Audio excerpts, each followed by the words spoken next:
Hey, and welcome to another episode of You Love Comic Books. This is a YouTube show showcasing my recent comic hauls, comic speculations, and stuff from my collection. Alright, got an awesome haul for you guys. It's a mixed bag of dollar bin and just great deals, rare finds, all that good stuff. All the stuff you expect from when you watch an episode of You Love Comic Books. Now, before I get into this beautiful, delicious haul, do me a favor, smash that like button. It helps with the YouTube algorithm and ensures more people will see these videos. If you have any questions what you see, want to say hi or whatever, leave a comment and I'll get back to you accordingly. If you like these type of videos, comic hauls, comic speculations, comic collections, comic mystery boxes, you just love comic books in general, that's right, you're at the right place. Do me a favor, smash that subscribe button, become part of the You Love Comic Books conversation, and let's get into this. All right, so we'll just start with some dollar bin books. So I decided to go with the awesome, sexy Dave Stevens cover, that back cover to a comic that probably no one would care about ever. Crossfire number 20. With some Dave Spiegel art. Dan Spiegel. There's a signature. But the reason why this book has a little bit of heat is because of this back cover. Now, this back cover is, this is my second copy. If you watch my videos, I've showcased finding this in another doll hole. Another dollar bin. This one is not in as good condition. Needs a cleaning. It unfortunately has this 20 cents price tag on it, and it cannot come off. I tried, and it started pulling a little bit of that leg off, so I decided to leave it alone. So, happy to grab it anyway. I still think it was worth picking up in the dollar bin, so let's move on to the next one. Conan Battle of the Blackstone. Free comic book day. I didn't get this one for free. I had to pay $1 for it. It was just in the dollar bin. This is one of the ones I didn't get. I figured, why not grab it? This one picked up a bit. This one actually is going... There's a couple of free comic book day books for 2024 so far that, you know, have a little bit of value, a little bit of heat behind it. We'll see if it holds up. But happy to grab this. I'm still looking for that Popeye, though. I haven't seen that yet. All right. Speaking of free comic book day, this one's a really old one. Star Wars Tales, A Jedi's Weapon, with the Hayden Christensen Attack of the Clones cover, or art photo. This thing is like newspaper print. I'm amazed. You either can find these in excellent condition or in complete doggy poo-poo condition. Happy to grab that. Joe Gabba Gabba. Again, another dollar bin book. This one goes back to 2012. I figured, why not grab that? You know, I think these things are always fun to pick up. I forgot who does the artwork in here. There's actually some fun art. My son, we used to watch this when he was little. We saw Yo Gabba Gabba a couple times live. We got to see Biz Markie, R.I.P. He would do a 5-minute or 10-minute middle because he was part of the show. Michael Allred did the art. Hey, that's awesome. I mean, that's the Madman artist and Silver Surfer and X-Force. That's fun. So that's really cool. And then we got, I don't know who this artist is, but just a fun book. This one is famous. Who's this? Is this Evan Dorkin? Looks like Evan Dorkin. And this was a character on the show. So that's cool. That's fun. Happy to grab that. So when I was going through this dollar bin, clearly I found old free comic book day books from, you know, no longer free, but for $1, not bad. I picked up this one. This is Image Comics from 2012 free comic book day. Their 20th anniversary, as it says there. And the reason why I picked it up is because this is the first preview appearance of, or whatever, of Revival. Revival's picked up a bit for reasons, probably a TV show of some sort, but that's cool. I figured why not grab that. And then the last one of the dollar bin from my local LCS is this book. Not the greatest condition. I would say it's a VG at best. The two middle pages, they're bottom staples detached, and there's some weirdness going on. I don't know if this book was like not cut properly when in production or whatever. But Weird World Tales number 89 from, I guess, 78, 79. I don't know. I'm not gonna bust it out to get the date, but this is, I couldn't believe this. So this Nazi gorillas, as you can see with the swastikas on the cover, they would not make those anymore. This book goes for like, I mean, in mint condition, it's like a $70 book, which is crazy. In this condition, it's still like a $30 book. I was like, I have to grab this, and it's just this crazy looking. It's a Jim Starlin cover art, so that's awesome. Yeah, that's pretty cool. Happy to find that. Okay, this is from a Second and Charles. This was a set of 4. I paid $6 for the set. So DC 1 million number 1, DC 1 million number 2,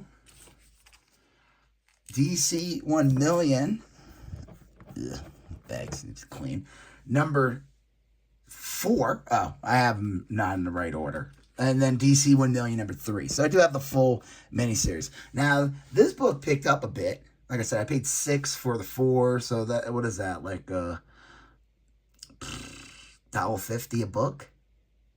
Something like that. This picked up because it's the first appearance of this character, Solaris, who was just the villain. This comic was a little weird. Basically, when DC hit 1 million printed comics, they decided to do this series called DC 1 million. It takes place like basically the year 1 million, and it's a crazy story.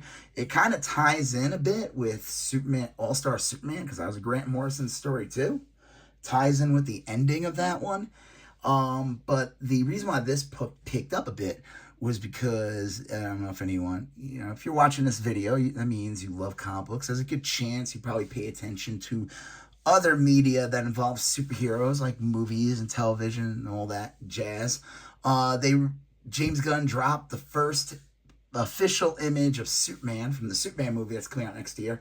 And in the background, there's this weird burst character, and everyone thinks it's Solaris. So, I don't know. Figured why not pick that up? $6 for the full set is not a bad grab. So, I think that's pretty cool. All right, and then at Second and Charles, the other thing I picked up for $9.95, which I thought was a pretty good price for this. This is Batman 205. Forgot the name of the artist around this time who did this cover. This is one of those covers I love. It's just so gnarly. Like, there's something cool about it with, like, the zoom in. It has, like, it looks like a poster, Like, it doesn't look like your typical comic book cover. Again, just like the way the logo sits. Robin looks kind of funny. This dude, it's not like really a key or anything like that. I think it's just one of the coolest Batman covers from the 60s. And I've been wanting to get this one for a while, but anytime I ever see it, it's like 20 or 30. It's a book that, I don't want to pay too much for it. But so I found it with that, and with the DC 1 million books, I figured that'd be a good deal to get. So happy to grab that one. And again, I forgot the name of the artist of this time. If you got anyone is listening, watching this episode, and you see this and you know who this artist is, do me a favor, leave it in the comments section. All right, awesome. On to the next store I went to. This is a store I like to frequent, not too far from me, and they have awesome dollar bins, and they have awesome, like, just finds throughout the store. And we'll just start with the non-dollar bin books. So I paid $4 each for these, which I think are fine. You can probably find these for much cheaper, but I picked these up for a reason because I'm sick of looking for them. They're the hardest ones to get. Who's Who, number 87, featuring the Todd McFarlane cover. Let me open that up so you guys can see. He does, so basically the covers are back and front on the Who's Who. And this is Todd McFarlane. He was working for DC. So you get his, he's got Peacemaker over there. That's pretty cool. That's a cool little Peacemaker.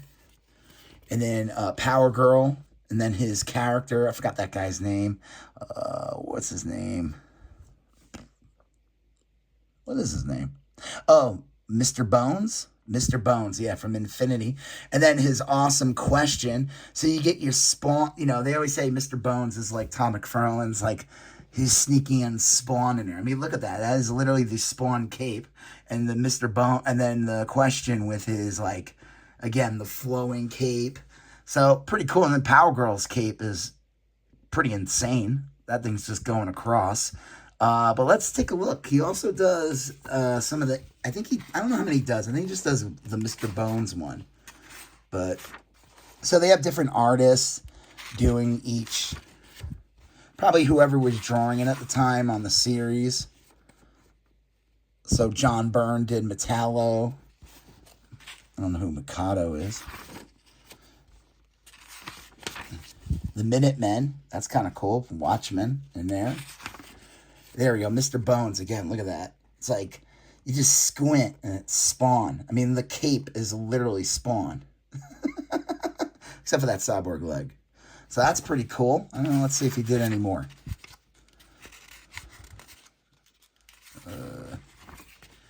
Pardon me while I turn a page. Thank you for sticking around. I hope I don't lose any viewers as I flip through pages. All right. Nope. I think that's it. There's a cool Todd Smith Peacemaker, though. Power Girl. Not as ridiculous looking yet. So, pretty awesome. And then I picked up this one for $4 because, I don't know, he didn't have a price, but I just said, go ahead and, I don't know. I said, that one's $4. Who does the cover of this one? You know what? I don't know. But the reason why I picked it up is because, let's go to the Catwoman. There's 2 different Catwomen in here.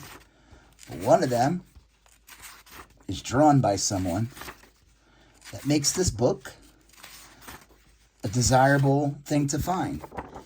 Dave Stevens drew Catwoman for the inside of Who's Who, number 80. What number is this? Is this 85? Yeah. So, there you go. So, there's Art Adams doing Catman. That's kind of cool. I don't think Dave Stevens does any others. I think, he does. I showed you in a previous video. That I found in a doll bin. That's the one where he draws Dolphin. That one's nice. All right, here we go. Now let's do some dollar bin ones real quick from this store. Picked this one up. X-Men Battle of the Atom, number 1. Figured, why not? This is around the time where they brought back the original X-Men. Picked up this one. This one doesn't really have any value, but it's still pretty cool. Uncanny X-Men 320 Legion Quest 1. Legion Quest leads to Age of Apocalypse. Reason why I picked it up, it is the Gold Wizard variant. Wizard Magazine variant. So, that's pretty cool. Picked up a copy of X-Men Prime. The reason why I grabbed that one, I had bought this one. It came out years ago. I kind of hated this comic. This is this comic that came out basically when Age of Apocalypse ended and they were bringing back the original series. So you got X-Men Alpha, which led to Age of Apocalypse. X-Men Omega is the end of Age of Apocalypse. And then X-Men Prime takes you back to, I don't know, the normal reality. And this is the first cameo of Onslaught is in here. He's in the shadows. His shape is in there. He's in like 2 panels or something. All right, and the last 2 from the dollar bin from the store. Classic X-Men, number 34 in a newsstand. Which, like, who cares, right? Who cares? And then an X-Men 241 in a newsstand. Now, why did I pick these up? Well, I think this would be a good book to get in the dollar bin anywhere. I think any X-Men book around that time period in a dollar bin in the newsstand is definitely a great pickup. But the reason why I grabbed these, and I'm going to show you guys real quick, is because I was like, this book's a little heavier than normal. Now, it's not perfect. It does have these color-breaking bends on the back, which, whatever. It's a dollar bin book, but it is a Mark Jewelers variant. And, ooh, it's a red variant. I know. I've never seen it in red. So that's pretty cool. Mark Jeweller's variant of Classic X-Men number 34, which reprints, I think, Uncanny X-Men 128. And then, you probably know where I'm going with this one. X-Men, Uncanny X-Men 241, the Inferno issue that has Mr. Sinister and Madeline Pryor. This was a great storyline. I remember this when I was a kid. This one's in better condition, and it's a Mark Jewelers. So that's pretty awesome. Now, I went back to the store, made sure to come back, because I did find, if you watch one of my previous videos, a couple Mark Jeweler books as well in X-Men. I found a really big one, which was that 239, I think, which is that first Sinister cover, Mr. Sinister on the cover. So that was pretty sick to find those Mark Jeweler books. So, and then the last thing I picked up in this store, and I have two more left after this one. I picked this one up. Star Wars, The Empire Strikes Back, Marvel Super Special Magazine, number 16. It's obviously from 1980. This was $20, and I was shocked to see it for that cheap. Now, I looked it up. This thing doesn't go for that insane like it did. Like 3 years ago, I paid like $100 for my other copy of this. And I think this one is in better condition, actually. This one might be in better condition than that other copy. Now, at the time when I bought it, I thought that was a pretty decent price because it was going for a lot. And the reason why, well, one, this is considered the first real appearance of Boba Fett, Yoda, Lando, all the Empire Strikes Back characters. First appearance. This is the adaptation. The comic books that run throughout the Star Wars series, like 39 through 44, whatever, those are technically reprints of what's in here. Now, this also ends up in a Treasury edition. I don't know. I think the Treasury edition, this might be the first print. I know there's like a pocket-sized book that I think predates this by a little bit, like a little paperback comic. And then had that one, like this has the weird Yoda in it. I know that. Like they drew Yoda weird based on like early concept art they were given. Now, this book, like I said, chilled out a bit because the reason I think is Book of Boba Fett came out. Well, one, Boba Fett was showing up in Mandalorian Season 2. I don't even think Mandalorian Season 2, I don't even think even dropped yet when the hype for this was building. And that was the return of Boba Fett. We got to see him in that. And then he got the Book of Boba Fett series. And I thought it was okay. There were some things that bothered me. Like, I didn't like that I liked the Mandalorian episodes. Those were great. But I wish they just had that be, like, its own special. They, like, interrupted the Book of Boba Fett show and had the Mandalorian be for 2 episodes. And then they did the finale episode. I don't know. The whole thing was a mess. So I think a lot of people didn't like the way Boba Fett was depicted. He wasn't the badass. He didn't come off like the badass that we saw him to be, like, that people drew him out to be. He didn't look as cool as everyone's tattoo that they got drawn up back in the 90s. Tamara Morrison didn't bring their tattoo to life, I guess. They were kind of bummed. So this book is kind of chilled, but I mean, for $20 for this is a steal. This is like, I would say, like a very fine condition. Really happy to get that. So, and then here are the last 2 books. This was at we were driving and I saw some vintage store that I haven't been to yet.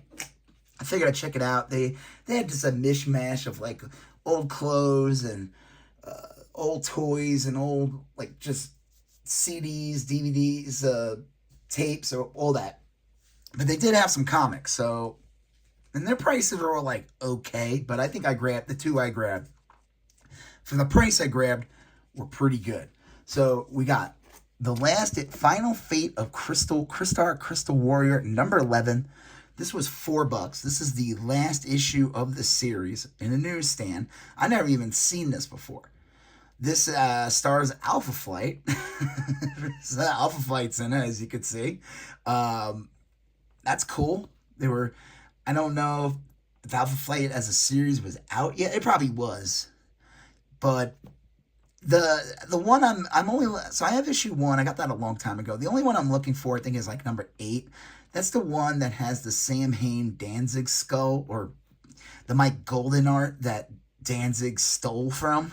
been used. I always was curious about that. That's that iconic skull. It comes from a Crystar Warrior comic. I'm going to keep my eye out for that one. But this is pretty cool.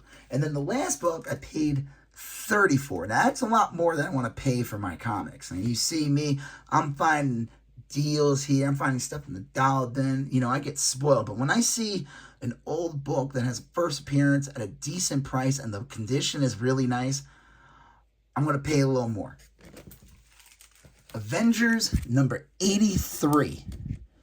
This is an iconic John Buscema. I think this is John Buscema. He does the interior art. John Buscema cover. It's been Art Adams recreated it for like a Hulk issue back like 10 years ago. Maybe more now. Jeez.